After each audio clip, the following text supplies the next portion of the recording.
Hello everybody and happy Monday. I am super excited today because we are starting Shakespeare, Romeo and Juliet. It is my favorite unit of the year. I'm going to try to make this fun and exciting for you guys. I have a couple of announcements before we get going on the lesson though. The first announcement that I have for you guys is don't forget about your independent reading. You have your first independent reading take-home essay. Of course, everything is take-home now, but your first take-home essay is coming up after Easter break. I did push the date back just by a couple of days so that you guys had a little bit of extra time. So don't forget that you have to be halfway through The House on Mango Street. So you have to be to page 50 for that first take-home essay. So make sure that you're reading that. So as we progress through this play, there's a couple of things that I want you guys to know. So first of all, you guys are going to be reading this play online with a link that I've posted for you on Google Classroom. It'll lead you to a Spark Notes page called No Fear Shakespeare. And what I love about this version of the text is that it has the original words that Shakespeare wrote, and then next to it, it has the translation. I want you to try really hard to read the original text because you may see some quotes pop up on your final test and quizzes. So you need to make sure that you understand the language and who's saying what, but just in case you need some extra help, the translation is right next to it. So that's kind of nice. I also posted a link to the audiobook version of the No Fear Shakespeare reading. It's on YouTube for free, so you guys can feel free to utilize that as well as you're reading through the text. Next thing I want to talk to you about is the study guides. So you are going to have a study guide for every act of the play. And every day I expect you to be filling out the study guide based on what we're reading for class. So for today, you need to get through question number 8 of the Act 1, Scene 1 portion of the study guide, and you'll see the study guide kind of breaks it down into sections. It would be really beneficial if you filled those study guides out as we kind of read through the play together. This is how I'm going to take attendance. Okay, so every day I'm going to look at your study guides, make sure you did the appropriate questions, and that'll be how I kind of count you present for the day's work. And finally, the videos, okay? So these videos are going to be the way that I kind of lead you through the book like I normally would do in class. So what I'll do is I will have you pause the video at certain increments, and then I'll have you read through a certain section, play this video, and then I'll be explaining the section to you. So without further ado, let's begin. Oh my gosh. I wonder who that could be. I'm so sorry. Give me just 1 second. I'll be right back. Oh my gosh, Will, what are you doing here? Oh, well, I heard that you were doing one of my most famous plays and I just had to stop by. Oh my gosh, I am so excited that you're here. Actually, I have a great idea. How would you feel about teaching the first act of the play? Oh, nothing would give me more pleasure, my best and greatest friend in all the world. How about you go and take some nice relaxation time, and I will help these students through Act 1 of Romeo and Juliet. Oh, Will, you're the best. Have at it, brother.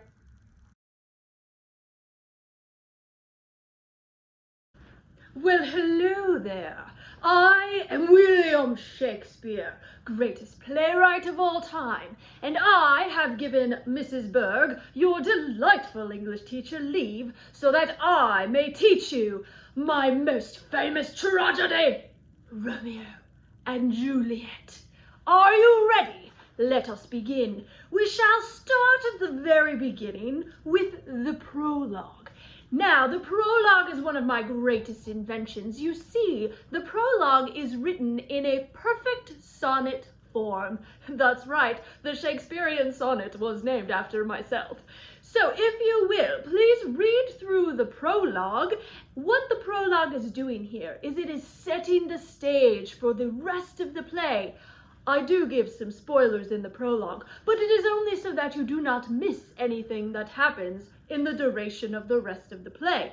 So if you would, please follow along with me as I read it for you. Since we are just starting out, I will grace you with the lovely sound of my reading voice. Here we go, prologue, enter chorus. By the way, anytime you see italics, Those are what are called stage directions, and they simply tell the actors what to do. They are not meant to be read out loud as part of the play. Just thought I would throw that in there for all of you theater newbies out there. Chorus says, two households, both alike in dignity, in fair Verona, where we lay our scene.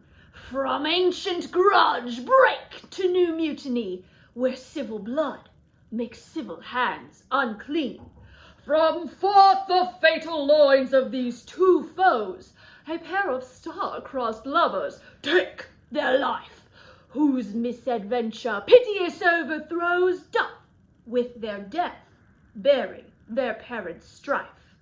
Now I want to pause here. I am breaking up my sonnet, but it is worth the break, because so much happens in the first half of this sonnet that I want to go through with you to make sure you understood. So what we get in the first line here, two households. We know that there are indeed two houses, which are the two families which Mrs. Berg has told you about, the Capulets and the Montagues.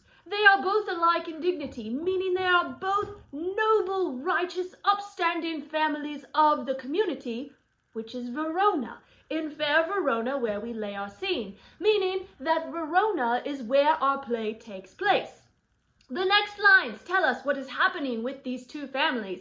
From ancient grudge. They have an ancient grudge, a feud, a fight, a hating of one another that goes back as far as anybody can remember. It is ancient.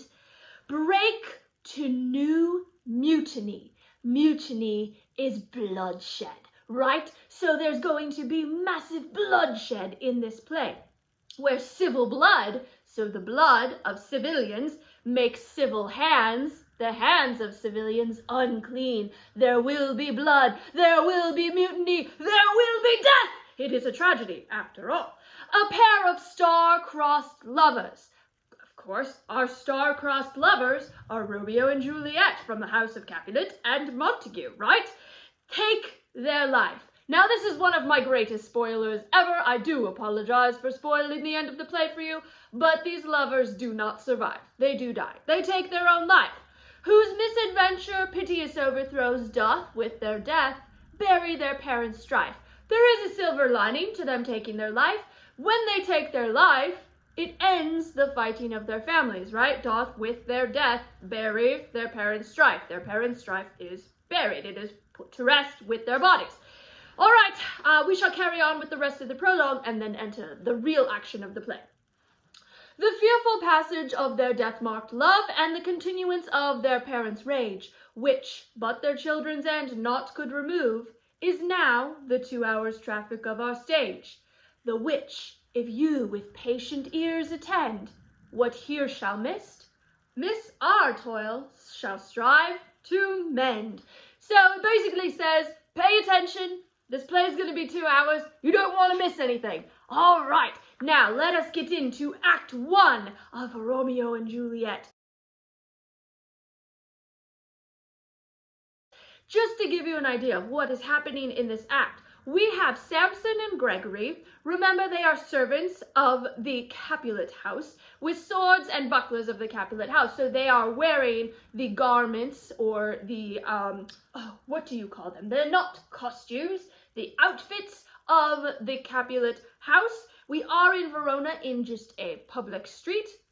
Now, what I like to do here, since this is a tragedy, right, it is a sad play, I like to start it off with a little bit of humor, which is what we are going to be starting this scene with. So Samson is going to be talking about how he deals with insults, and Gregory is going to be making fun of him using many puns. I am very punny. Ha, ha, ha. So there's going to be quite a lot of puns in the first section of this play where Samson and Gregory are talking. I am not going to discuss all of the puns with you because we don't have all the time in the world, but your No Fear Shakespeare that you are reading should be able to help you understand most of the puns. However, let us look at the first four lines together so that we can get used to what Samson and Gregory are discussing. Samson says, "Gregory, on my word, we'll not carry coals." And to carry coals, if you do not know, means to tolerate insults, but it also means physically carrying coals, right? Ha! First pun comes from Gregory in his next line. No, for then we should be colliers. Ha ha ha! And colliers is a coal carrier. So he is making a pun on Samson's line, carry coals. Samson continues to say, I mean, and we be in collar, we'll draw. And collar, you may remember, refers to one of the 4 fluids, cholera, okay? And that is when you are fiery or angry. So Samson means, if we are angry, we will draw, meaning we will draw our weapons out, right? So he's saying, if I get angry, I will draw my weapon out.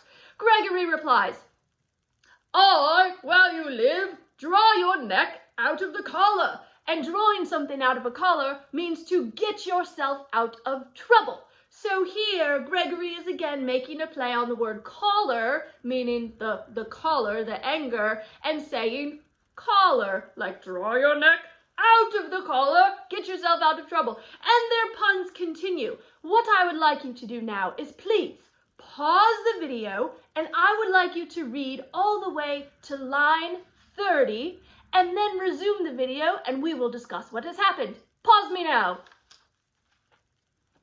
Very well, you should have just read to line 30 of the play. All that Samson and Gregory are doing is going back and forth with their ridiculous conversation, talking about all of these puns, little bit of comic relief, creative genius on my part, but they also start talking about something that is rather important that I want you to make sure that you caught. On line 18, Gregory says, the quarrel is between our masters and us their men. So here they are talking about the feud between the Capulets and the Montagues. And they are saying that this feud goes deeper than the heads of the household. It goes all the way down to the servants. Even the servants of the household don't like one another. Okay, so we get this idea that something is about to happen, right? They're talking about being angry. And Samson is going on talking about how if somebody makes him angry, he's going to draw his sword on them. And Gregory then says at the end of that section, draw thy tool, here comes 2 of the house of Montague. So here in this next section I'm going to have you read, 2 other servingmen, Abram and Balthazar, from the house of Montague are going to enter. Well, here we have Samson and Gregory from the Capulet house. They do not like the other people from the Montague house who are about to enter. So things are going to get a little heated. Now, what I would like you to do is I want you to find out how they interact with one another, right? We know that things are tense, so let's see what happens. Go ahead and pause me now and read to line 52. Wonderful. Okay, so you read to line 52. Now let's talk about what happened. So here, Samson and Gregory are talking. Oh, we're going to fight. Have my back. No, I'm not going to have your back. You're a coward. You're going to run away. Blah, blah, blah. Back and forth. Samson, always the wise, says, let us take the law of our sides. Let them begin. He's saying, let's have the law on our side. If they start the fight, they're going to be the ones in trouble according to the law. But if they get Abram and Balthazar to start the fight, then the law will be on their side, so they will not get in trouble. So he says, let us take the law of our sides, that's line 35, let them begin. And Gregory says, I will frown as I pass by, and let them take it as they list. But Samson says, oh, I'm going to do you one better. I will bite my thumb at them. Oh, are you not familiar with biting your thumb? Okay, well, don't tell your parents that I did this, but biting your thumb literally means to bite your thumb. I think it's the equivalent of what you guys call giving the bird. That is what they are doing. So they are giving the bird to Abram and Balthazar as they pass by. And that is a very big insult. You don't just randomly give the bird to somebody that you're walking by on the street, because of course that is going to make them angry, right? So here Samson and Gregory are just quote unquote minding their own business as Abram and Balthazar walk by. Samson standing there biting his thumb like this, and Gregory is standing there like this. Not very welcoming, I would say, Abram, as he passes by, sees Samson going like this, and he says, "Do you bite your thumb at us, sir?" And Samson goes, "Well, I do bite my thumb." And Abram says, "But do you bite your thumb at us, sir?" Samson then asks Gregory, "Is the law on our side if I say aye? So if I say yes, I'm biting my thumb at you, will we get in trouble?" Gregory says, "Yes, we will get in trouble if you do that." So Samson again says, "No, I'm not biting my thumb at you, but I am biting my thumb," right? And then Abram is like, "Do you want to quarrel? Do you want to fight?" And all of a sudden, we see Benvolio entering. So here things are really, really tense, right? And then Benvolio is going to enter. Now, a quick note before you read the next section. Benvolio, remember, is part of the Montague house. He is Romeo's cousin. Benvolio is one of my more creative names of the play. It sounds like your word benevolent, and benevolent means friendly or kind. So Benvolio's name is an indication of his character. Benvolio is a very kind, very caring person. He does not like to start any sort of fights. You are also going to see in this next section Thibault enter. And remember, Thibault is Juliet's cousin. He is of the Capulet house. So here we have the Montague cousin and the Capulet cousin. They are in contrast to one another, and these two characters are what are called dramatic foils. Ooh! And a dramatic foil are two characters that are in contrast to one another that help bring out the characteristics of the other. So they are opposites. So Benvolio is very kind, caring, and patient. Thibault is the opposite. He is angry and hot and ready to start fights wherever he can. So you're going to see him enter, and you're going to see Benvolio enter, and let's find out what happened. Pause me now and read to line 67. All right, you read to line 67. Here's what takes place. So Benvolio enters, and when he does, Gregory says, "Here comes one of our men. Let's start fighting, because one of our men is coming and he will back us up and then we will win." So they start fighting. But lo and behold, it's wonderful Benvolio that enters. Benvolio does not like fights, so he says, "Part, fools." He takes out his sword to beat their swords down. He says, "Put up your swords, you know not what you do." So Benvolio is just trying to stop the fighting here. But then enters Thibault, and Thibault lives to fight, right? So Thibault, of course, accuses Benvolio of fighting. He says, "What, art thou wrong among these heartless hinds? Turn thee, Benvolio, look upon thy death." Thibault pulls a sword at Benvolio and is encouraging him to fight. Benvolio tries to say, "I only tried to keep the peace," but Thibault will not hear it because Thibault will do anything to fight. So he says, "Have at thee, coward!" Ka-ching, ka-ching! And then they fight. In this next section, you are going to see a lot of people enter, right? There's a ruckus on the streets. It's like if a fight were to break out at school, of course you're going to go and watch it, right? Because you can't miss the fight. Same with the citizens of Verona. So all of the citizens start to come out. We're going to see the Capulets and the Montagues, the heads of the house, Lord and Lady Capulet and Lord and Lady Montague. They are going to come out, and then the prince, the ruler of Verona, is going to come out, and he is going to make a famous decree. And that is what is going to end our reading for today. So I would like you to now please pause me and read to line 99. Wonderful! You've read to line 99. Let's talk about what happened in this section. Now, another one of my little comedic effects in this scene. Lord Capulet and his wife are having a little bit of a conversation, right? Capulet comes out, he says, "Oh, what is this noise? Give me my long sword, ho!" He's saying, "Wife, give me my sword, I must join in the fight." And she, in reply says, a crutch, why call you for a sword?" She's saying, "You don't need a sword, you need a crutch to walk with because you're so old." So hilarious, these characters. And Montague and his wife come in. Again, the wife is trying to stop her husband from fighting. So the wives are the very level-headed ones in this. I am a feminist after all. And the men of the house, Lord Capulet and Lord Montague, are the ones that are trying to get into the battle because men are hot-headed and always like to fight, right?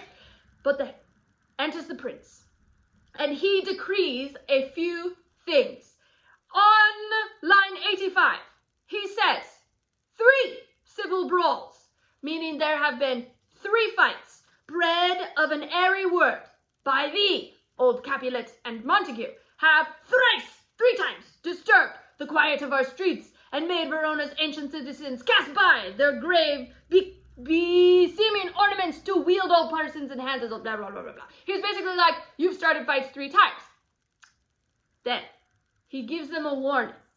On line 92, he says, if you ever disturb our streets again, your lives shall pay the forfeit of the peace. He says, if you start a fight again, I will take your life. You will be sentenced to die. For this time, all the rest depart away, he says. Everybody leave. You, Capulet, shall go along with me. And Montague, come you this afternoon to know our farther pleasure in this case. On pain of death, all men depart. So he is going to have a one-on-one talk with Capulet and then later with Montague to reprimand them. That would be like if you got in a fight at school and the principal was like, oh no, you come see me in my office. You're going to wait outside in the hall and I will see you later. Okay, so he's giving them a stern talking to, and he has threatened to end their lives should they start fights again. This is really going to deter them from fighting, or so the prince hopes. That is all that we are going to read for today. We will pick up here in the middle of scene 1 of Act 1 tomorrow. I bid you adieu. Make sure to fill out your study guide. Goodbye.